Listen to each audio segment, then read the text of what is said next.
They Were Here Before by Queen Samuels, Chapter 10. The Meeting. Nathan. Auntie Towishma explained my sudden infatuation, even though it feels deeper than that. But because it lacks merit, I don't know what else to call it. I am still musing on her theory, not quite certain I'll be able to articulate much of what she said. But that's fine. Who would I tell? No one would believe it anyways. I took her back to our village because I don't know when next I'll be able to visit, seeing that the American delegation is here. Unfortunately, I was unable to pick them up because of the heavy rain, and I had to spend the night in my village. I feel badly about that, but it just couldn't be helped.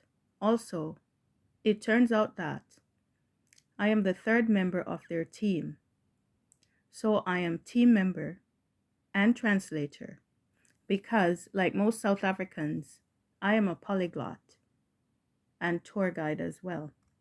Currently, on my way to meet them, but just my luck, of all the freeways, I choose to take the concrete bypass, also known as the N1, the busiest this time of the day. I am afraid that I'm already making a bad impression on our visitors. They must think that I'm quite unprofessional, or I just do not take my job seriously. In due course, I get to their hotel, and as I get to the lobby, I can see that they're already waiting for me. I pause briefly to catch my breath and assess them from a distance. They both seem like keeners. They sport beautiful natural hair pulled back in a tight bun at the nape of the neck. One is wearing far too much makeup, while the other one looks a little plain. However, she has her back turned to me, so it's hard to tell. From all the way across the lobby, I can smell the sweet, fruity scent of their hair, the coconut oil being the most overpowering, and something else, maybe papaya. I guess no one informed them about the wide variety of wildlife that will be attracted to their hair care products, and I guess skincare products as well. After a quick appraisal, I approach briskly in a businesslike fashion. Instantly, I am hit with a sense of deja vu because I have lived this moment before. Here, right in front of these very eyes, is my IG crush, the woman who has destabilized my very controlled environment, the one who has inserted herself into my every waking moment from the instant I clicked on her solitary image. My shan squared. Just as I have found a way to rationalize my obsession, here she is in my presence.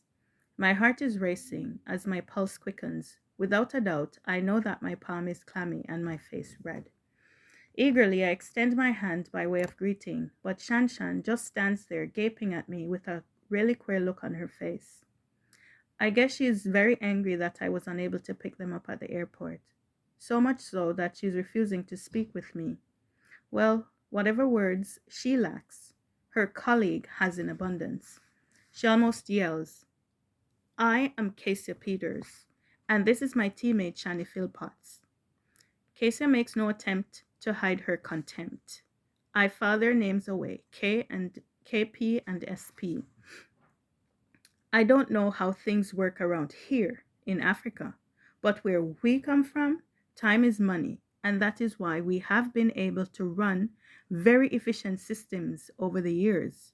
We have been waiting here for the past hour, an hour that we will never get back, an hour that could have been better spent doing far more productive work.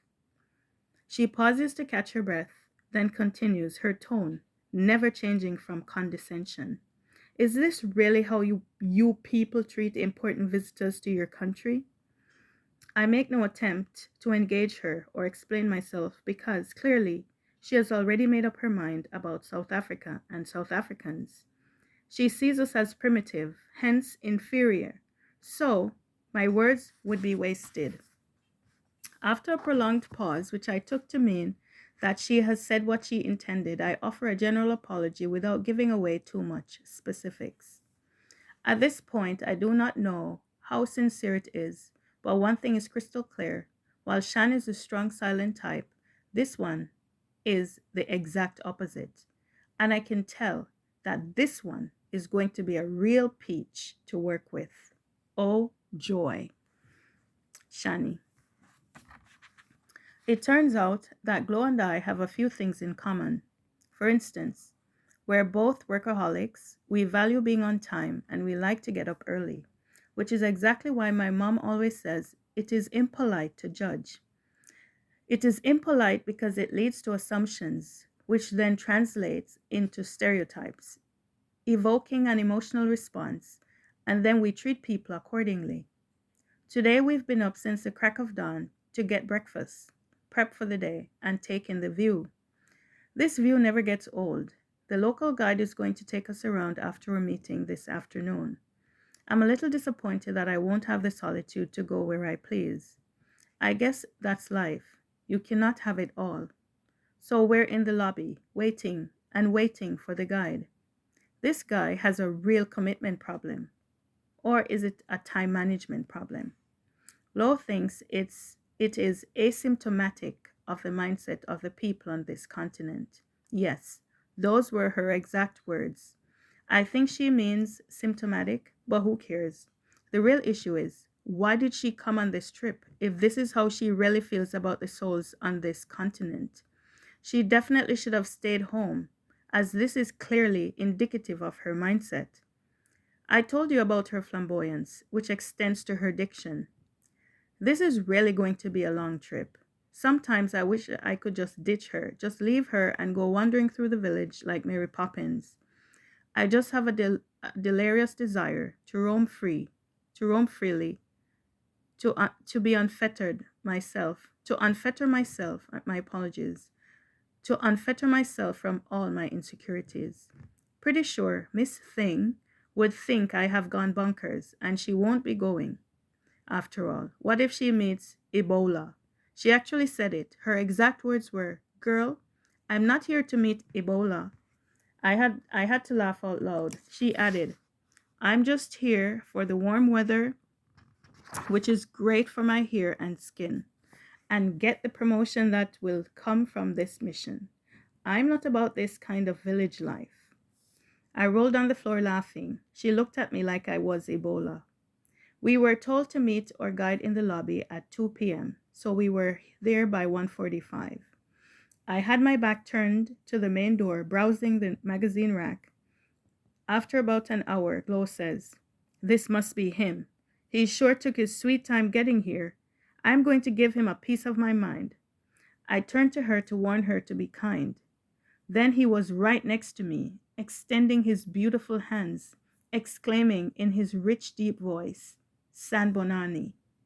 Obviously, since we've been here, we've heard this greeting many times, but it has never been this all consuming because here, right in front of me, live and in living color, is my Lion King. He says something about Nathan. I think he's Nathan, but I can't be sure. My brain has shut down on me. I can only stare. I know there's a word that I need to say, but it is not coming to me. And even if it did, my voice doesn't seem to be working either. So I just stare in amazement, which is all one can do in a crisis. Luan must think that I'm a complete idiot. Luckily, Glow has not lost her voice, and she is indeed giving him a piece of her mind. So while his attention is turned to her, I check out his profile. Thank God my eyes still work. I thought he was a dark-skinned man, but he's not. I thought all Africans were dark-skinned, but not him. He's caramel mocha, a light brown color. In fact, we have the same skin tone. How is that possible? He has broad, strong shoulders, perfectly even, white teeth, dark brown eyes, now ablaze with an intensity that I've never seen in anyone before. He is really well groomed. In some ways, I would expect no less from my lion, but in other ways, he's not who I was expecting. He's too suave, too debonair, way too charming. Even with Glow yelling at him, he is still pleasant and present. Yes, that's the word and that's his aura, present. And by present, I mean the full gamut of what it means to be present. He personifies present. I should know. I am rarely ever present. So I am quickly able to identify present. I feel like I have been rendered incapacitated. Gradually, I am able to pull myself together so that I can join the monologue. But I hear his voice again. Then I am hit by another wave of sentimentality, which threatens to overwhelm me. It takes great resolve and restraint, which I don't have, to stay in the moment, because usually I just allow my mind to wander free almost every day. I have an out of body experience. In that, I go away in my mind and leave my body on autopilot, but not today. From I stepped off the plane, even before I got here, this whole space has been calling me out of my comfort zone, beckoning for me to advance into my destiny. I sense that Luan's voice is a key which temporarily destabilizes me while simultaneously calls me back to my place on the planet, to my space, to my purpose in life. It's like a call from the ancestors because, yes, I am my ancestors' wildest dreams. Finally and slowly, I manage to address him, and he takes my hand ever so gently and states, "Welcome to South Africa." With those words spoken every day by many and various people, that feeling of being home is complete. Now, don't get me wrong, I am not describing a love at first sight encounter, although I foolishly thought it was. This is far more profound. It is a direct response to a yearning or a hunger of the soul. I feel my face go red. This moment has got to be the most bizarre, atypical, mystifying encounter I have ever had. But true to my promise, I fight to stay in the moment. I will have to wait until later to sift through these impassioned stirrings. Right now, he wants to know what's on the agenda for today. I tell him, and we are on our way. Apparently, Glow has said all she's going to say today. Fine by me. That girl is beyond rude. I will have to address her later about her contemptuous behavior towards Luan. I am generally not confrontational, but that was just not cool and totally uncalled for. As it turns out, he's not just a regular tour guide, but he's a member of the company that we're partnering with. So he's able to address issues that pertain to the job and those that relate to the community